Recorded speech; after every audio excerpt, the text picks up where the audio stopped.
नमस्कार. अनिल गगनभेदी थत्ते या यूट्यूब चॅनेलवर आपलं सर्वांचं स्वागत.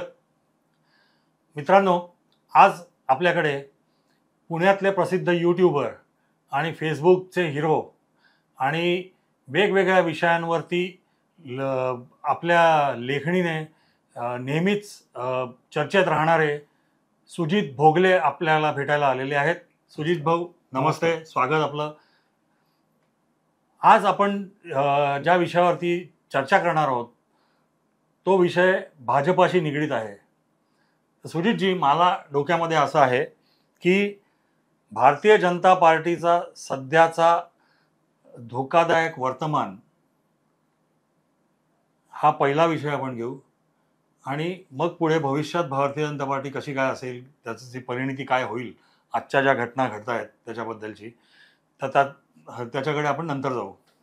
तर सर्वात पहिलं मला आपल्याकडनं थोडंसं जाणून घ्यावं लागेल की भारतीय जनता पार्टी महाराष्ट्रामध्ये आत्ता ज्या परिस्थितीमध्ये काम करते, ज्या परिस्थितीमध्ये आहे, आणि वरवर तरी ते खूप चांगल्या परिस्थितीत आहे असं दिसतंय.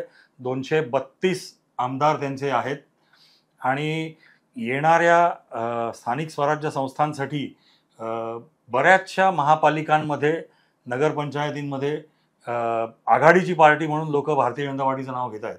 तर अशा परिस्थितीमध्ये आपण भारतीय जनता पार्टीचे एकंदर जे काय चाललेलं आहे त्याकडे कसं बघता? पहिली गोष्ट, तुमच्याकडे सत्ता आहे, पण तुमच्याकडे आदर किंवा सन्मान आहे का, हा आपल्याला एक मुद्दा विचारात घेतला पाहिजे. म्हणजे असं असतं की एक काळ असा होता की भारतीय जनता पार्टी एक नैतिकतावादी पार्टी म्हणून फेमस होती. त्यांचा उल्लेख ते स्वतःहून पार्टी विथ नो डिफरन्स ते स्वतःचा उल्लेख पार्टी विथ अ डिफरन्स म्हणून करायचे, पण दुर्दैवाने आता ते पार्टी विथ नो डिफरन्स झालेले. सो हे जे अधःपतन आहे, हे अधःपतन भाजपनी कितीही सालंकृत शब्दात व्यक्त केलं किंवा सत्ता आपल्याकडे नसली तर आपल्याला काहीच करता येत नाही वगैरे सारखी जरी त्यांनी म्हणजे पळवाटा काढल्या, तरी सुद्धा या गोष्टीपासून ते स्वतःला दूर ठेवू शकत नाहीत की त्यांची नैतिकता आता ढासळलेली आहे. म्हणजे थोडक्यात party with a difference has become different असं आपण म्हणायचं का त्याला? आता म्हणजे पार्टी विथ नो डिफरन्स हा एक शब्द होऊ शकतो, किंवा मी जे म्हटलं की स्वतःला वेगळी म्हणवणारी पार्टी आता वेगळी झाली. हा, व्हेरी मच डिफरंट असं जरी म्हणलं तरी सुद्धा चालू शकेल अशी परिस्थिती आहे. कारण म्हणजे तसं जर बघायला गेलं तर पार्टी इज टोटली डिफरंट असं म्हणलं तरी चालेल. कारण आतापर्यंतचं जे आपल्याकडचं मळलेलं राजकारण आहे, म्हणजे जे आतापर्यंत काँग्रेस पक्ष, राष्ट्रवादी पक्ष, शिवसेना करत होती, त्यांच्यापेक्षाही अधिक खालच्या दर्जाचं राजकारण भाजपा करायला लागली. म्हणजे भाजपच्या राजकारणाची पातळी आता हिडीस या पद्धतीपर्यंत पोचली आहे किंवा खालावलेली आहे. म्हणजे तुम्ही भ्रष्टाचारांना तुमच्याकडे घ्याल आणि तो तुमच्याकडे आल्यानंतर वॉशिंग मशीनमध्ये धुतला जातो आणि तो एकदम पावन होतो. हे आपण इतके दिवस बघत आलो होतो. आता याच्या पुढचे प्रकार सुरू झालेले आहेत की ज्या माणसांनी मुंबईमध्ये बॉम्बस्फोट घडल्यानंतर बॉम्बस्फोट घडवणाऱ्या संशयित गुन्हेगारांना पार्टी दिली होती, त्या माणसाला भाजपनी स्वतःच्या पक्षामध्ये घेतलं. बरं, त्यांनी पक्षामध्ये घेताना काय केलं तर विधानसभा निवडणुकीत त्या कॉन्स्टिट्युएन्सीमध्ये भाजपची जी उमेदवार उभी राहिली होती तिच्या विरोधात हे सद्गृहस्थ उभे होते. मतदारांनी भाजपला मतदान केलं, त्या आमदाराला निवडून आणलं आणि निवडून आणल्यानंतर या लोकांनी त्या अत्यंत, ज्याला आपण म्हणू शकतो की आपण कोणाबद्दल बोलताय ते जरा सांगा ना. काळी पार्श्वभूमी असलेल्या व्यक्तीला भाजपनी स्वतःच्या पक्षामध्ये घेतलंय. मी त्या व्यक्तीचं नाव नाही सांगू शकत, पण तिथले आमदार हिरेबाई म्हणून आहेत आणि हे नाशिक मधलं प्रकरण आहे. हे प्रकरण बरंच गाजलं होतं त्यावेळेला की तुम्ही अशा पद्धतीने गुन्हेगार व्यक्तीला का घेता, परंतु त्याच्यानंतर 2 दिवसांनी फडणवीस आले आणि त्यांनी त्या माणसाला क्लीन चिट देऊन टाकली आणि त्यानंतर तो विषय बंद पडला. तर त्याचं नाव तुम्ही सोशल साईट्सवर शोधलं तर तुम्हाला सापडणार आहे. त्याचप्रमाणे आता जे सध्या जैन वसतिगृहाचं सुद्धा जे प्रकरण चाललेलं आहे, असे भूखंडाचे श्रीखंड जेव्हा शरद पवार खात होता तेव्हा आपण शरद पवारांवरती भाजपवाल्यांनी केलेली टीका बघायची आणि मग आज तुमच्यामध्ये त्यांच्यामध्ये फरक काय राहिला हे समजावून सांगायचं. म्हणजे प्रत्येक गोष्ट जी इतरांनी कृती केली तर त्यांनी शेण खाल्लं आणि भाजपावाल्यांनी केली तर ती श्रावणी, असं आपण कसं काय म्हणू शकतो? म्हणजे ज्या चुका आधीच्यांनी केल्या त्याच चुका तुम्ही करताय. म्हणजे ज्या चुकीच्या प्रवृत्तींना राजकारणी नेत्यांनी इतके दिवस संरक्षण दिलं, त्याच प्रवृत्तींना तुम्ही संरक्षण देताय. मग तुमच्यात आणि इतरांच्यात फरक काय राहिला? तुम्ही जैन बोर्डाचा आता विषय काढला म्हणून म्हणतो, काल मुरलीधर मोहोळांनी सांगितलं की माझे त्या लोकांशी संबंध होते, मी काही LLPs मध्ये त्यांच्याबरोबर पार्टनर सुद्धा होतो, पण 2024च्या डिसेंबरपासून मी सगळ्यांपासून अलिप्त झालोय, त्यामुळे आत्ता जे काय घडतंय त्याच्याशी माझा काही संबंध नाही. नाही, आता या संदर्भात थोडासा मी तुम्हाला एक जुना संदर्भ देतो. प्रके अत्रे नेहमी असं म्हणायचे की मी पत्रकार आहे, माझ्यापर्यंत काँग्रेसींच्या या भानगडी पोचतात कशा काय, तर काँग्रेस पक्षातलेच लोक माझ्याकडे या भानगडी आणून पोचवतात, मी फक्त छापायचं काम करतो. आता भाजपामध्ये सुद्धा असे कोण लोक आहेत की जे अशा भानगडी पत्रकारांपर्यंत पोचवत आहेत, याचा भाजपावाल्यांनी शोध घ्यावा. बरं, जे पोचवणारे लोक आहेत ते सुद्धा स्वच्छ चारित्र्याचे आहेत का, ते मला संधी मिळाली नाही म्हणून पोचवतायत, ह्याचा सुद्धा भाजपनी शोध घ्यावा. नाही, माझं काय म्हणणं आहे की भारतीय जनता पार्टीचे नेते जे आहेत ते आता काय बोलतायत, देवेंद्र फडणवीस एकदा नाही अनेकदा बोलले आहेत की मी कोणाच्या वाटेला जात नाही, पण कोणी माझ्या वाटेला आलं तर मी त्याला सोडत नाही. हल्लीचं जे एकंदरच राजकारण गढूळ झालेलं आहे, सुडाचं राजकारण झालंय, एकमेकांसाठी ट्रॅप ठेवण्याचं राजकारण झालंय, तर भारतीय जनता पार्टीच्या नेत्यांचं म्हणणं असं आहे की ह्या राजकारणामध्ये म्हणजे जैसा देश वैसा भेस, तर ह्या न्यायाने आम्हाला तसंच वागायला लागतंय. आता आपण थोडंसं जर मागे गेलो, म्हणजे भाजपाला रामाचं खूप प्रेम आहे म्हणून आपण रामाचाच उल्लेख घेऊया. रावण जो होता तो अत्यंत शक्तिशाली होता. रावणाने इंद्राला सुद्धा पराभूत केलेलं होतं. रावणाने नवग्रहांना वश करून घेतलेलं होतं. नवग्रह त्यांनी त्याच्या टाचेखाली दाबून ठेवलेले होते. थोडक्यात रावण हा अजेय होता. मग अजेय रावणाला हरवण्यासाठी प्रभू श्रीरामांनी किती गुंडांना, किती राक्षसांना, किती नीच लोकांना स्वतःच्या जवळ केलं, ते तर साधी वानरसेना घेऊन गेले आणि त्याला पराभूत केलेले आहेत ना. जर तुमची स्वतःची बाजू चांगली असेल, तुम्ही स्वतः नीतिमान असाल, तर लोक तुमच्या मागे उभे राहणार आहेत. म्हणजे आम्ही वाईट लोकांना मारण्यासाठी किंवा वाईट लोकांचा संहार करण्यासाठी म्हणून अधिक वाईट लोकांना मिठ्या मारतोय, हे तर कुठल्याही पद्धतीने लॉजिक मान्य होऊ शकत नाही. किंवा वाईट माणसांना आम्ही आमच्याकडे आणल्यानंतर मात्र ते सज्जन होतील, हे लॉजिक सुद्धा लागू होऊ शकत नाही. जो माणूस आयुष्यभर भ्रष्ट आहे तो तुमच्याकडे आल्यानंतर एका दिवसामध्ये साफ कसा काय होऊ शकणार आहे? नाही, पण आता भारतीय जनता पार्टी चे जे भ्रष्टाचाराविरुद्ध मोठा आवाज उचलणारे नेते आहेत किरीट सोमय्या, त्यांचं ह्या बाबतीमध्ये म्हणणं असं आहे की जरी आम्ही लोकांना आमच्या पक्षात घेतलं असलं तरी त्यांच्या विरुद्धच्या केसेस ज्या आहेत त्या कधीच बंद झालेल्या नाही आहेत, त्या केसेस तशाच चालू आहेत. आणि त्या लॉजिकल एंडला जेव्हा जायच्या, जी न्यायालयाची पेस आहे आपल्या इथे काम करण्याची, तर त्या पेसनुसार त्या केसेस पुढे चालत राहतील आणि न्यायालयाकडे जातील.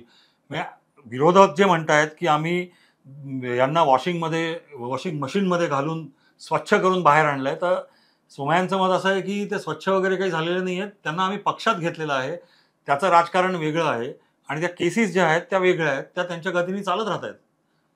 तर हे बघा, मी तुम्हाला एकाच वाक्यात सांगतो, म्हणजे मला ज्युडिशियरीचा अपमान करायचा असं तुम्ही समजू नका, पण आपण कबड्डी खेळतो जेव्हा ना, तर कबड्डीमध्ये तुम्ही समजा एकदा गेलं आणि समोरच्या प्रतिस्पर्ध्यावर हल्लाच केला नाही, त्याला बाद केलं नाही, परत आला, दुसऱ्यांदा गेला, बाद केलं नाही, परत आला, तिसऱ्यांदा जेव्हा तुम्ही जाता त्यावेळेला ती डू ऑर डाय रेड असते. आपल्याकडे न्यायालयामध्ये असं झालेलं आहे की तुम्ही तारीख पे तारीख 100, 200, 500 वेळेला सुद्धा तारीख पे तारीख घेऊ शकता. न्यायालय कधी डू ऑर डाय म्हणून हिअरिंग करायला घेतच नाहीये. बरं, न्यायालय हिअरिंग करायला घेत नाही, ते फक्त न्यायालयच हिअरिंग करायला घेत नाही का त्याच्यात सरकारी वकील अनुपस्थित राहतो किंवा सरकारी वकील मुद्दामून कुठेतरी ढिले पुरावे सोडतो, या गोष्टींचा सुद्धा तुम्ही विचार करायला पाहिजे. म्हणजे सरकार जी भूमिका घेते की आम्ही अगदी आदर्श आहोत, आमच्याकडे आल्यानंतर आम्ही त्या माणसाला फक्त न्यूट्रल करून ठेवलेलं आहे, पण न्यूट्रल करून ठेवण्यापूर्वी त्यांनी किती लोकांना डंखा मारलेला आहे याचा कोण विचार करणार आहे, किंवा त्याच्यासाठी त्याला कधी शिक्षा मिळणार आहे. आपण म्हणताना म्हणू शकतो law will take its course, पण तो कोर्स घेतलेला आतापर्यंत कुठे दिसतोय? तुम्ही मला एक सांगा, एकमेव आपला आतापर्यंत आपल्याकडे डोळ्यासमोर उदाहरण कोणाचं आहे? लालू प्रसाद यादवांचं आहे. पण लालू प्रसाद यादव सुद्धा अटक झाल्यानंतर जेलमध्ये गेले, त्यानंतर ते अगदी अत्यवस्थ झालेले तसं सांगितलं गेलं, ते मुंबईला आले, त्यांच्या हार्टचं ऑपरेशन झालं, त्यासाठी त्यांना जो जामीन दिला होता त्याच्यानंतर आजपर्यंत लालू प्रसाद यादव जेलमध्ये गेलेले नाही. तीच गोष्ट छगन भुजबळांची आहे. छगन भुजबळ जेलमध्ये होते, त्यांच्या प्रकृतीला काहीतरी वेडवाकडं होऊ शकतं म्हणून शरद पवारांनी मुख्यमंत्री असताना देवेंद्र फडणवीसांना पत्र दिलं, त्यांना प्रकृती अस्वास्थ्यासाठी जेलच्या बाहेर काढलं गेलं, त्याच्यानंतर परत छगन भुजबळ जेलमध्ये गेलेले नाहीये. एक मिनिट, मी जर आपल्याला यामध्ये इंटरप्ट करतो, तुम्ही म्हणताय ते बरोबर आहे, पण छगन भुजबळांना जामीन मिळाल्यानंतर छगन भुजबळ बाहेर आले, त्याच्यानंतर एक निवडणूक झाली आणि लोकांनी त्यांना भरभरून मतांनी निवडून दिलं. तर आपण जेव्हा म्हणतो की भाजपला दोष देतोय की आपण वॉशिंग मशीनमधनं तुम्ही बाहेर काढता आणि हे ते, पण लोक सुद्धा अशा नेत्यांना पुन्हा पुन्हा निवडून देतात की. हो, पण 288 असे लोक नाही येत ना. एका एका मतदारसंघातून छगन भुजबळ निवडून आले याचा अर्थ ते निर्दोष आहेत असं थोडीच होतं. छगन भुजबळांना म्हणजे आपण नाव आलं म्हणून त्याचं उदाहरण घेतलं की त्यांना निवडून दिलंय. असेच नारायण राणेंच्या विरुद्ध केस आहे, त्यांना पुन्हा निवडून दिलंय. त्यांच्या मुलांच्या विरुद्ध केसेस आहेत, ते पुन्हा निवडून आलेत. अशा असंख्य मी नावं सांगू शकेन आता. फक्त पण मग हे कुठेतरी जाऊन थांबवायचं कोणी? प्रश्न तोच येतो ना. एकदा नरेंद्र मोदी जेव्हा 2014 साली पार्लमेंटमध्ये आले होते, त्यांनी सगळ्यात पहिल्यांदा घोषणा केली होती की दागी मुक्त संसद मैं बनाऊंगा. आज त्या गोष्टीला 11 वर्ष झाली. त्याचं काय झालेलं आहे? 11 वर्षानंतर आज सुद्धा जर तुम्ही संसदेत बघितलं तर गंभीर गुन्हे नोंदवले गेलेले कमीत कमी 15 ते 20% खासदार आहेत. आत्ताच्या संसदेमध्ये तर 2 खासदार असेल की ज्यांच्यावरती राष्ट्रद्रोहाचा गुन्हा आहे. म्हणजे निवडणूक आयोगाला सुद्धा जर या पद्धतीने त्यांच्या नियमावलीत बदल करायचा नसेल आणि म्हणून लोक निवडून देत असतील तर ती निवडणूक आयोगाची सुद्धा चूक होते. म्हणजे हे तुम्ही मारुतीचं शेपूट आहे, जसं जसं शोधत जाल तेवढं ते लांब लांब होत जाणार आहे. पण कुठेतरी जाऊन हे थांबायला नको का? एक सामान्य मतदार म्हणून मला नॉन करप्ट, चांगलं चारित्र्य असणारा, शिवराळ भाषा न वापरणारा लोकप्रतिनिधी मिळावा, ही आपण लोकशाहीकडनं अपेक्षा करणं चूक आहे का? एवढं तुम्ही मला फक्त सांगा.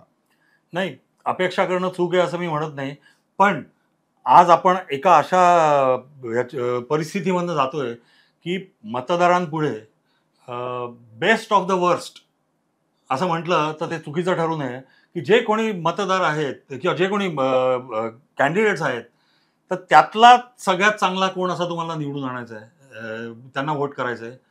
तर बेस्ट ऑफ द वर्स्टमध्ये मग भारतीय जनता पार्टीकडे लोक मतदान करतायत किंवा भारतीय जनता पार्टीच्या युतीला मतदान करतायत. अशा परिस्थितीमध्ये मग अनेकदा युती धर्म म्हणून कॉम्प्रोमाइज कदाचित पार्टीला करायला लागत असेल असं तुम्हाला वाटतं का?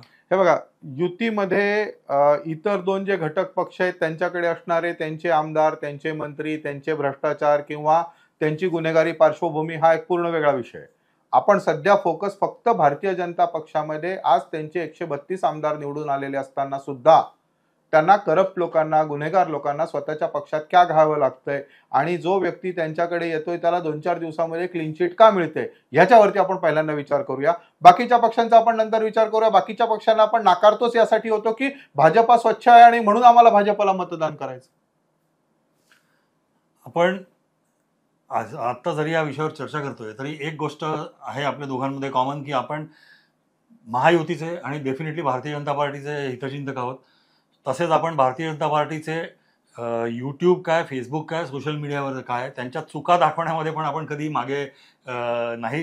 उलटं मी तर म्हणतो की भारतीय जनता पार्टीचे विरोधक दाखवत नसतील इतक्या वेळेला आपण आरसा भारतीय जनता पार्टीला दाखवतो. तो दाखवताना आपला हेतू हाच असतो की त्यांना त्यांच्या चुका कळाव्यात किंवा त्यांच्या कार्यकर्त्यांनी त्या आपण दाखवलेल्या चुका नेत्यांपर्यंत न्याव्यात आणि त्यांनी थोडं आत्मचिंतन करून, आत्मपरीक्षण करून त्याच्यामध्ये काहीतरी सुधार करावा. हा मूळ हे हेतू आहे आपला. ह्याच्यामध्ये मला जे वाटतं की आत्ता जे भारतीय जनता पार्टीला नजीकच्या भविष्यकाळामध्ये ज्या परिस्थितीने भारतीय जनता पार्टी जाते त्यात जो धोका मला जो दिसायला लागलेला आहे तो मी थोडासा वेगळा अँगलनी आत्ता बोलतो. तो धोका मला असा दिसायला लागला आहे की भारतीय जनता पार्टीचे वर्षानुवर्ष काम करणारे जे लॉयल, अतिशय निष्ठावंत आणि सरळ मार्गाने चालणारे कार्यकर्ते होते त्यांना एक अशी हिंट मिळायला लागली आहे की आपला मार्ग जो होता किंवा आपण ज्या पद्धतीने भारतीय जनता पार्टीचं काम करायचं ती पद्धत चुकीची होती. बरोबर आहे. म्हणून आपण रेसमध्ये मागे राहिलोय. हो. बरोबर पद्धत काय आहे तर हे जे आपल्याला ओव्हरटेक केलेली लोक आहेत जे पैशाच्या बळावरती नेत्यांची लांगुलचालन करून म्हणा किंवा दुसऱ्या पक्षांमध्ये स्वतःची न्यूसन्स व्हॅल्यू एवढी वाढवून ठेवली की भारतीय जनता पार्टीने त्यांना लाल कार्पेट दिलं आणि पक्षात घेतलं, तर तोच मार्ग बरोबर आहे आणि आपला मार्ग चुकीचा आहे असा एक एकदम तद्दन चुकीचा मेसेज भारतीय जनता पार्टीच्या कार्यकर्त्यांमध्ये गेलेला आहे ऑलरेडी. आणि ते त्या पद्धतीने जर का वागायला लागले आणि वागायला लागलेच आहेत हे ॲपरंटली दिसतंय. होतंय काय, नरेंद्र मोदी आणि देवेंद्र फडणवीस यांच्या नावावरती निवडणुका बऱ्याचशा पोलराइज होतात, लढल्या जातात आणि मी जे म्हटलं बेस्ट ऑफ द वर्स्ट ह्या न्यायाने भारतीय जनता पार्टीला वोट दिलं जातं, भारतीय जनता पार्टी निवडून येते सारखी सारखी. पण क्वालिटेटिव्ह जो पक्षामध्ये एक डिफरन्स जो होता भारतीय जनता पार्टीमध्ये आणि इतर पक्षांमध्ये, तो आज कमी कमी होत चाललेला आहे. आणि हे असंच चालू राहिलं तर मला असं वाटतं की तो कदाचित रसातळाला जाईल. कारण की आज भारतीय जनता पार्टीचे जे हाडा मासाचे कार्यकर्ते जे आपण म्हणायचो, तर ते जे हल्ली आंदोलनं एक तर बंदच झाली आहेत करणं. जी काय आंदोलनं किंवा जे काय प्रोटेस्ट किंवा जे काय डेलिगेशनं घेऊन जायची असतात ती केवळ सोशल मीडियाला दाखवण्यापुरती घेऊन जातात. गोष्टी त्या करतात. सोशल मीडियाला बोलवतात, त्यांच्या पुढे उभे राहतात, 1 2 4 5 बाईट्स देतात आणि ते सोशल मीडिया हल्ली की ते डेलिगेशन तिकडनं बरखास्त होतं, आंदोलन बंद होतं. त्यामुळे लोकांना खरं काम केलं पाहिजे, मेहनत घेतली पाहिजे, लोकांपर्यंत पोचलं पाहिजे, लोकांकडे पार्टींचा जो काय अजेंडा आहे तो लोकांना समजावून सांगितला पाहिजे, लोकांचे प्रॉब्लेम पार्टीकडे आणले पाहिजेत आणि ते सोडवले पाहिजेत. हा जो सगळा प्रोसेस आहे तो हळूहळू कुठेतरी बायपास व्हायला लागला आहे भारतीय जनता पार्टीच्या ह्या धोरणांमुळे, असं मला वाटतं. याच्यात मी 2 मुद्दे अजून जोडतो.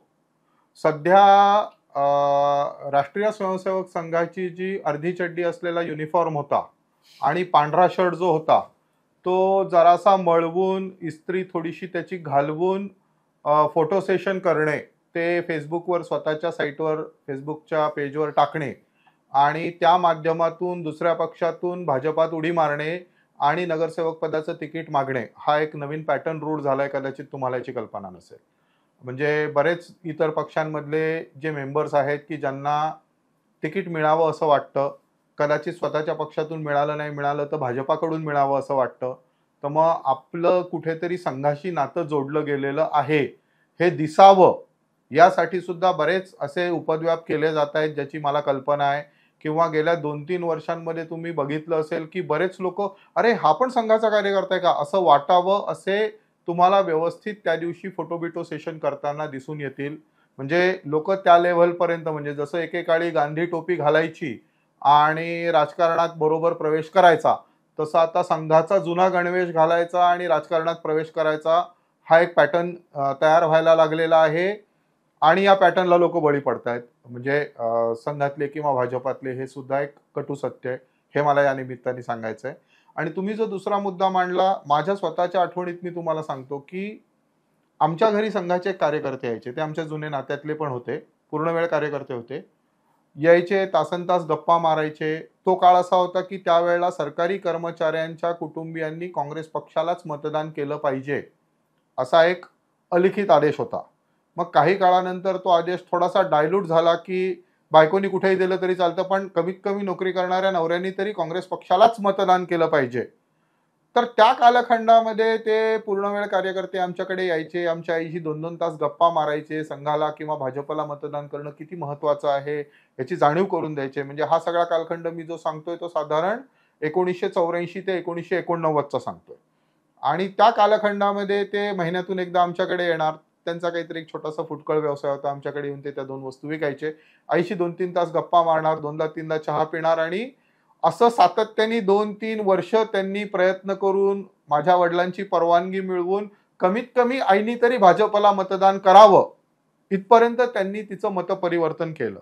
आणि संघाचे असे लक्षावधी कार्यकर्ते मला माहिती आहेत की जे अशा पद्धतीने महिनोन महिने, वर्षोन वर्ष तपस्या केल्यासारखं एक एक मत कमवत होते. हे मत मी कमवणं म्हणतोय, कारण हे मत एकदा त्या व्यक्तीने भाजपला दिल्यानंतर तो तहयात भाजपला देणार आहे. आणि असे मतदार इव्हेंच्युअली अटल बिहारी वाजपेयींच्या काळामध्ये वाढले, म्हणून अटल बिहारी वाजपेयींना सत्ता मिळाली. त्यानंतर काँग्रेसच्या 2004 ते 2014च्या भ्रष्टाचाराला विटल्यानंतर सोशल मीडियाच्या मदतीने किंवा त्या माध्यमातून नरेंद्र मोदींनी चांगल्या प्रकारे सत्ता मिळवली. 2014, 2019 आणि थोड्याफार प्रमाणात 2024 पर्यंत मतदान करायला जाणारा हिंदू मतदार हा आपण मतदान करत नसून एक राष्ट्रीय कर्तव्य निभवतो आहोत या भावनेतून जाऊन मतदान करत होता. आमच्यासारख्या प्रत्येक व्यक्तीला आपण मतदान करतो ही गोष्ट अभिमानाने सांगावी असं वाटत होतं. परंतु सध्याचं राजकारण बघता भ्रमनिरास झालेल्यांची संख्या खूप जास्त आहे. आणि कदाचित तुम्हाला या स्थानिक स्वराज्य संस्थांच्या निवडणुकात दिसेल की मतदानाची टक्केवारी 50% मागे पुढेच थांबेल आणि जर 50% मागे पुढे मतदान थांबलं तर सेक्युलर पक्षांना ऍडव्हान्टेज होतोय, आपल्या सगळ्यांना माहिती असलेलं सत्य आहे. भाजपा सत्तेत का येऊ शकली तर भाजपा 60च्या वरती मतदानाचं पर्सेंटेज घेऊन जाऊ शकली, म्हणून ती सत्तेत आली. जर सामान्य मतदार जो पापभिरू आहे, जो कायद्याचा सन्मान करणारा आहे, जो भ्रष्ट नेत्यांचा तिरस्कार करणारा आहे, जो गुन्हेगारी बलात्कारी लोकांचा तिरस्कार करणारा आहे, तो ज्या पद्धतीने भाजपा इन्कमिंग करत आहे त्याच्यामुळे व्यथित झालेला आहे. कदाचित तो हे बोलून दाखवणार नाही, कदाचित तो हे सोशल साईटवर सांगणार नाही, कदाचित तो हे 4 जणांमध्ये बोलण्याचं धाडस सुद्धा करणार नाही, कारण तो एक सामान्य व्यक्ती आहे. पण मतदान करायला जाताना तो या गोष्टीचा नक्की विचार करेल. कदाचित मी मतदान आतापर्यंत भाजपला करत होतो, बाकीचे तर सगळे नालायकच आहेत, मग आता भाजपही जर नालायक झाली असेल तर मी मतदान करायलाच जात नाही, या भूमिकेत जर तो पोचला आणि जर तो मतदानाला गेला नाही, मतदानाच्या दिवशी कुठे पिकनिकला गेला, तर त्याला भाजप कसं थांबवणार आहे? आणि मला यावेळेला सगळ्यात जास्त जो धोका दिसतोय तो धोका हा दिसतोय की मतदानाची टक्केवारी घसरेल आणि त्याचा भाजपला मोठा फटका बसेल. तुम्ही हे जे मांडलं ते अतिशय बरोबर आहे असं मला वाटतं. कारण की आत्ता गेल्या आठवड्यामध्ये भंडाऱ्यामध्ये एक कार्यकर्त्यांच्या मेळाव्यामध्ये भारतीय जनता पार्टीचे माजी प्रदेश अध्यक्ष, सध्याचे मंत्री चंद्रशेखर बावनकुळे यांनी जे भाषण केलं त्यात त्यांनी चक्क कार्यकर्त्यांना धमकावलं होतं, असं म्हणायला चूक ठरू नये, की आमचं तुमच्यावरती लक्ष आहे, तुमचे व्हॉट्सॲप मेसेजेस, तुमचे फेसबुक पोस्ट, तुमच्या सोशल मीडिया पोस्ट या सगळ्या आम्ही बघत असतो, आणि जर का आपल्या नेतृत्वाच्या विरुद्ध तुम्ही काही लिहिलं तर याद राखा तुमचे दरवाजे पार्टीच्या नेत्यांकडे पुढचे 5 वर्ष बंद होतील. आमचं पूर्ण लक्ष आहे तुमच्यावरती. म्हणजे थोडक्यात म्हणजे जे पेगाससबद्दल बोललं गेलं, इनफॅक्ट मी माझ्या फेसबुक पोस्टमध्ये पण हे नमूद केलं होतं, त्याच्यावरती मला बऱ्याच लोकांनी उलटं ट्रोल पण केलं की पेगासस तुम्ही कशाला देताय, पेगासस फार पुढच्या गोष्टी करताय. त्यांना सांगावं असं वाटलं, मला सांगितलं पण मी की मी पेगाससचं फक्त उदाहरण दिलं कारण की तुमच्या डोक्यात प्रकाश पडावा की नेमकं काय चाललंय. तर एका मोठ्या नेत्याला पक्षाच्या, म्हणजे आज बावनकुळे महाराष्ट्र कॅबिनेटमध्ये नंबर 2ची आहे त्यांची पोझिशन, तर त्या लेवलच्या माणसाला भारतीय जनता पार्टीच्या हार्डकोर कार्यकर्त्यांच्या मेळाव्यामध्ये अशी धमकी द्यायची वेळ येते. याचा अर्थ असा आहे की त्यांना सुद्धा कल्पना आलेली आहे आपले कार्यकर्ते आपल्यावर नाराज आहे. कार्यकर्ते नाराज असतील तर ते मतदारांपर्यंत जाणार नाही, जर ते मतदारांपर्यंत गेले नाही तर मतदार मतदान केंद्रात जाणार नाहीत, याचा परिणाम आपल्याला भोगावा लागू शकतो. जे भारतीय जनता पार्टी सध्या जी धोकादायक परिस्थितीमध्ये आपण म्हणतो, तर ही खरी धोकादायक परिस्थिती ही आहे की नेत्यांना सुद्धा आता अनकम्फर्टेबल वाटायला लागलं. नाही, पण एक बेसिकली मी तुम्हाला सांगतो की म्हणजे एक उदाहरण देतो, एका कादंबरीतलं उदाहरण पण मी देतो. राघोबा दादा आपल्या सगळ्यांना माहिती आहे, राघो भरारी, अटकेपार झेंडे गाडले वगैरे वगैरे. त्यानंतर नारायणरावांचा खून होतो आणि राघोबा दादा इंग्रजांना सामील होतात.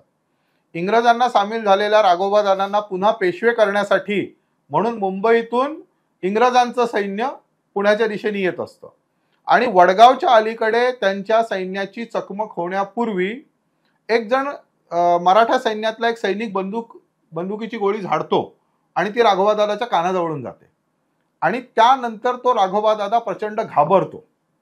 तर त्या कादंबरीतला जो इष्टूर फाकडा, अर्थात जो स्टुअर्ट विल्यम्स नावाचा जो इंग्रज अधिकारी होता, त्याच्या तोंडात हे वाक्य आहे की माणसाच्या आयुष्याची जर दिशा चुकली तर त्याची अवस्था दयनीय आणि भयभीत होते. या माणसांनी एकेकाळी मराठ्यांसाठी अफगाणिस्तानपर्यंत जाऊन लढाया मारलेल्या आहेत किंवा युद्ध जिंकलेली आहेत. हे आजची याची परिस्थिती बघून आपल्याला वाटणार नाही. का बरं? तर त्यांनी आपलीच बाजू सोडून, मराठ्यांची बाजू सोडून तो इंग्रजांच्या बाजूने गेलेला आहे. जे भाजपचे नेते आज भयभीत झाले त्याचं कारण तेच आहे की ज्या मुद्द्यांमुळे ते निर्भय होते, हिंदुत्व असेल, नीतिमत्ता असेल, राष्ट्रभक्ती असेल, भ्रष्टाचारमुक्त प्रशासन असेल, ते सगळे मुद्देच आपल्या हातातून जर निघून गेले असतील तर आपल्याला मतदार का मत देतील हा साधार प्रश्न त्यांच्या मनात उभा राहिलेला आहे. त्यामुळे ते घाबरलेत, ते घाबरून बोलतायत. पण मग अशा परिस्थितीमध्ये समजा परिस्थिती हाताबाहेर जातीय असं आता आपण जर का बोलतोय, तर ती परिस्थिती परत मिळवण्यासाठी भारतीय जनता पार्टीने काय केलं पाहिजे असं आपल्याला वाटतं? महाराष्ट्रात आता आपण खूप पुढे निघून गेलोय, परत येणं आपल्याला शक्यच नाहीये. आपण इतके पुढे निघून गेलेलो आहोत की आता इथून मागे जाणं शक्य नाहीये. कमीत कमी कोलॅटरल डॅमेज जेवढं थांबवता येईल तेवढं थांबवायचं. ते कसं थांबवायचं तुमच्या मते? म्हणजे इन्कमिंग जे आता जोरात आहे आणि इनफॅक्ट ऍटलिस्ट इन्कमिंग तरी थांबवावं एवढी विनंती राहील. स्थानिक स्वराज्य संस्थांच्या तोंडावरती तर हे वाढणार उलट वाढणार. इनफॅक्ट देवेंद्रजींनी एक वक्तव्य पण केलं होतं मध्यंतरी की इलेक्ट्रोल मेरिट असलेल्या लोकांना आपण तिकीट देणार आहोत. मग इलेक्ट्रोल मेरिट हा शब्द आला की बाहेरून येणाऱ्या सगळ्या लोकांचा मार्ग प्रशस्त झाला. नाही, कारण की इलेक्टोरल मेरिटचं डेफिनेशन भारतीय जनता पार्टीच्या मते केवळ निवडून येण्याची क्षमता एवढंच असतं. बाकी इलेक्टोरल मेरिटमध्ये त्यांना दुसरं काही डेफिनेशन नसतंच. त्यामुळे मग निवडून कोण येऊ शकतो, तर जो कोणी निवडून येऊ शकतो मग तो कसाही असेल त्याला पक्षात घ्या. आणि हे जोरात चालू आहे, ते पुढे असंच जोरात चालू राहील. नाही म्हणजे माझं तेवढं वय नाहीये, पण तरी मी सांगतो की SM जोशी किंवा प्रके यात्रेंच्या सारखे लोक पुणे महानगरपालिकेमध्ये निवडून गेले होते. SM जोशी मरेपर्यंत भाड्याच्या घरात राहत होते. असे सुद्धा आपल्याकडे नगरसेवक होते. हे आता आपल्याला सांगायची वेळ आली आहे. आज कुठलाही नगरसेवक हा कमीत कमी 100 कोटचा आसामी असतो.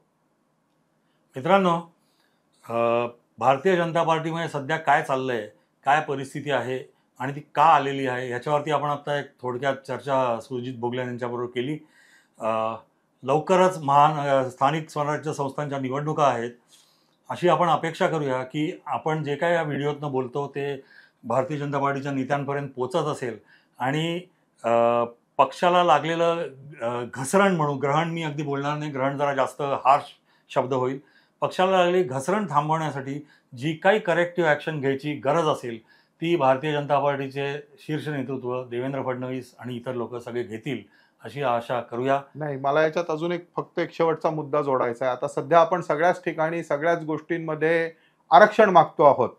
तर या निमित्ताने मला अशी एक मागणी करायची आहे की 10 ते 15% गरीब, बुद्धिमान, विचारवंत आणि आपण म्हणू शकू सामान्य कुटुंबातले असे लोक तुम्ही आरक्षण ठेवून त्यांना जर का निवडणुकीला उभं केलं आणि निवडून आणलं तर कदाचित यातून राजकारण स्वच्छ होण्याची प्रक्रिया सुरू होऊ शकते. म्हणजे चांगल्या लोकांसाठी आता राजकारणात आरक्षण देण्याची वेळ आली असं मला वाटतं. बरं आहे. धन्यवाद मित्रांनो. नमस्कार. धन्यवाद. फेसबुक आणि YouTube चॅनल अनिल गगनभेदी थत्ते यांच्यातर्फे हार्दिक शुभेच्छा, अभिनंदन आणि अभिवादन.